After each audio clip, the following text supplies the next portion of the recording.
அனிதா ராதாகிருஷ்ணன் கைது பண்ணியாச்சு, மார்க்கண்டையில கைது பண்ணியாச்சு, உதயநிதியை தூக்கியாச்சு, அதுக்கு நீங்க தம்பி படிச்சதே பாளையங்கோட்டை ஜெயில தான், வேலூர் ஜெயில வெள்ளை அடிச்சு மாறிக்கிட்டு இருக்கோம். அது இல்லாம பல சப்ஜெக்ட்ல பாருங்க. டே கொன்னப்பாயில நான் சும்மா கூவின்னு கிடக்குற லூசு கம்மனாட்டி. உனக்கு சினிமா டைலாக்கை விட்டா வேற ஒன்றும் பேச தெரியாது இல்லை? சினிமா டைலாக்கை பேசி பேசி தம்பிங்கிட்ட கைத்தட்டல் வாங்கினா தான் உனக்கு தூக்கம் வரும். போடா பைத்தியக்காரா.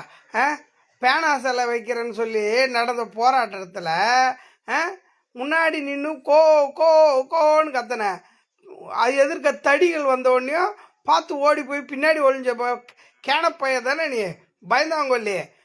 தம்பிங்களை பார்த்தா தைரியமாக பேசுறது, தடிகளை பார்த்தா ஓடி ஒளியறது. போடா. அந்த கயரை தொடும்போது ஒரு ஷாக் அடிக்கும் பாரு, அந்த ஷாக்கு அது முத்தமிழறிஞர் வாங்கி கொடுத்த ஷாக்கு தான்.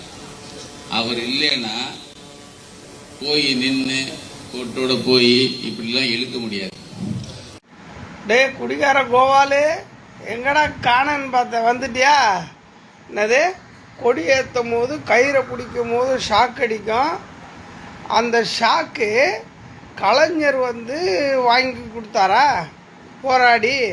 கலைஞர் முதலமைச்சராக இருக்கும்போது தான் வாங்கி கொடுத்தாரு.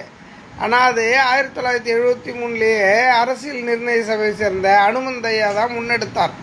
அதுக்கப்புறம் இவர் பதவி ஏற்றதுக்கப்புறம் இந்திரா காந்தி அம்மா இருக்கும்போது இவர் கடிதம் வாயிலாக எழுதி அவங்ககிட்ட உரிமை வாங்கினார். எந்த போராட்டமோ ஆர்ப்பாட்டமோ அதெல்லாம் பண்ணிலாம் வாங்கலை. கலைஞர் பீரியடில் தான் வாங்கினார், அது உண்மை தான்.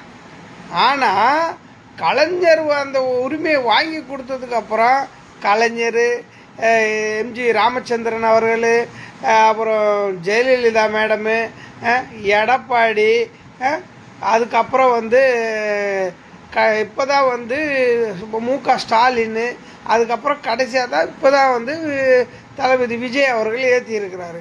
இவ்வளோ பேர் ஏற்றும் போது பொங்காத நீ இப்போ பொங்குறனா உனக்கு வயிற்றுச்சல் தானே காரணம். போதை தெளிஞ்சதுக்கப்புறம் இந்த மாதிரி பேட்டிலாம் கொடுக்கணும். தெளியறதுக்கு முன்னாடிலாம் வரக்கூடாது. நீ வாயில் பேசினாலும் உன் கண்ணு மூஞ்சியும் அரை போதையில் வந்த அறிவு கட்டவன் காட்டி கொடுக்குது, தெரியுதா? இது மாதிரிலாம் செய்யாத. பத்திரிகை துறையில் இருக்கிறன்ற கொஞ்சம் கௌரவமாக நடந்துக்கோ. இவங்க பேசுனதை பற்றி நீங்கள் என்ன நினைக்கிறீங்க அப்படிங்கிறத மறக்காமல் கமெண்ட்டில் சொல்லுங்கள். நன்றி.